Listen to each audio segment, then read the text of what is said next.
గిరిజన గూడెల్లో అభివృద్ధి వెలుగులు, అంగన్వాడీలకు అధునాతన హంగులు, గిరిజన బిడ్డలకు భరోసా.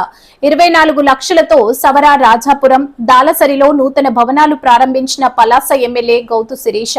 గిరిజన సంక్షేమానికి కూటమి ప్రభుత్వం పెద్దపీట.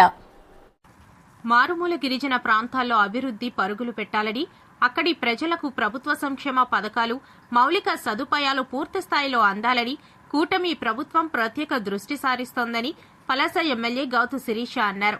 ముఖ్యంగా గిరిజన చిన్నారుల ఆరోగ్యం, పౌష్టికాహారం, విద్యాభివృద్ధికి అంగన్వాడీ కేంద్రాలు కీలకమని పేర్కొన్నారు. గ్రామీణ గిరిజన ప్రాంతాల్లో అంగన్వాడీ కేంద్రాలకు మెరుగైన వసతులు కల్పించడం ద్వారా చిన్నారులకు ఆరోగ్యకరమైన వాతావరణాన్ని అందించడమే ప్రభుత్వ లక్ష్యమని తెలిపారు. శ్రీకాకుళం జిల్లా మందస మండలంలోని సవర రాజపురం, దాలసరి గ్రామాల్లో నూతనంగా నిర్మించిన అంగన్వాడీ భవనాలను పలాస ఎమ్మెల్యే గౌతు శిరీష ప్రారంభించారు. సుమారు 24 లక్షల రూపాయల వ్యయంతో నిర్మించిన ఈ భవనాలు గిరిజన ప్రాంతాల్లో చిన్నారులకు మెరుగైన వసతులు అందించేందుకు ఉపయోగపడనున్నాయి.